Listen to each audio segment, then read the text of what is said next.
Hello friends, merry Christmas. आप सबको आज का दिन बहुत मुबारक हो। ये बड़ा दिन बोलते हैं, सबकी ज़िंदगी में खुशियाँ ही खुशियाँ लाए। आज बात करते हैं फिर से एक स्टोरी की, जो एक परिवार की कहानी है, दो भाइयों की कहानी है।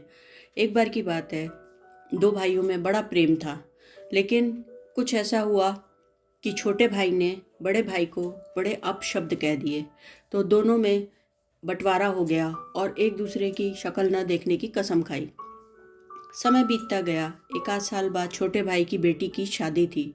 उसने सोचा, अगर मैं बड़े भाई को नहीं बुलाऊंगा तो लोग क्या कहेंगे, सब मेरे समाज वाले मेरे पे थू थू करेंगे, तो बहुत ज़रूरी है कि मैं उन सबको भी बुलाऊं और उस परिवार के साथ अपना परिवार दिखाऊं, तभी तो बात बनेगी। ऐसा सोच के वो बड़े भाई के पास चला गया। उसने माफ़ी मांगी, बोला, घर की बिटिया की शादी है, आपका होना बहुत ज़रूरी है, अगर आप नहीं होंगे तो मैं लोगों को क्या बोलूँगा। कोई बात नहीं, मैंने उस दिन अपशब्द कहे, मुझे माफ़ कर दीजिए, आप बड़े हैं, आप कर सकते हैं। लेकिन बड़े भाई ने कुछ नहीं सुना। उसने बोला, तूने जो किया अच्छा नहीं किया था, अब मैं नहीं आऊँगा कभी। छोटा भाई निराश होकर के वापस आया। एक बार उनके फैमिली के ही एक गुरुजी उनके आना हुआ, उनका सत्संग गांव में ले रहे थे, तो छोटा भाई गया जब, तो गुरुजी से अपनी व्यथा सुनाई कि बड़े भाई को मैंने ऐसे बोल दिया था, लेकिन मैंने माफ़ी भी मांगी है और अब घर की शादी है और वो आने से इनकार कर रहे हैं, मैं क्या करूं, मुझे समझ नहीं आता। बोले, अच्छा चल, जब वो आएगा तो मैं बात करूंगा।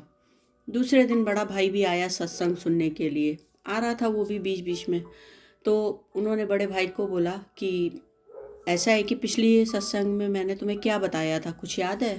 तो बोला, नहीं ऐसे नहीं याद है। बोले, पिछले संडे को? तो बोले, मुझे वो भी याद नहीं है। बोले, क्या सीखा तुमने, तुम सुन रहे हो तो तुम क्या सीख रहे हो? बोला, मुझे माफ़ करिए गुरुजी, मुझे आज भी तो कुछ नहीं याद आ रहा है कि उस दिन आपने क्या कहा था। वैसे तो जो आप बताते हैं मैं कोशिश करता हूँ कि अप्लाई करूँ। तो बोले, जब तेरे को मेरी बोली हुई बात, जब मुझे इतना मानता भी है, और लेकिन मेरी बोली हुई बात जो पिछले हफ्ते की थी वो तुझे याद नहीं है, तो 1.5 साल पहले अपने भोले हुए भाई के अपशब्द तुझे याद हैं, वो तू रोज कैरी करता है, तो तू क्या सत्संग सुन रहा है? या तो सत्संग को मान, मेरी बातें सीख, या फिर मत आ कल से। केवल यहाँ आकर के टाइम पास करने का कोई मतलब नहीं बचता है। या तो ज़िंदगी में कुछ सीखो, नहीं तो छोड़ दो। बड़े भाई को उसने चिंतन किया, मनन किया और सोचा, वाकई जो गुरुजी ने बोला बिल्कुल सत्य बोला।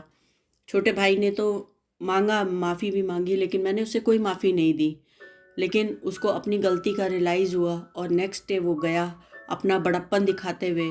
उसने छोटे भाई से बोला, मेरी आंखें खुल चुकी हैं, उसको गले लगाया और बोला, घर में जो भी काम है बोलो, मैं करूँगा, बिटिया की शादी है, मैं सारा कुछ जिम्मेदारी लेता हूँ और मैं करता हूँ।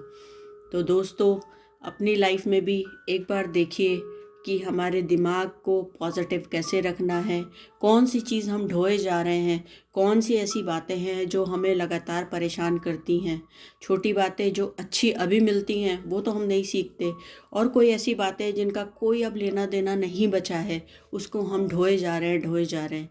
तो आज की कहानी की यही सीख है, जो हम सबको अपनी पॉजिटिव माइंड के लिए बहुत ज़रूरी है, कुछ चीज़ों को छोड़ना। कल फिर मिलते हैं, तब तक के लिए धन्यवाद।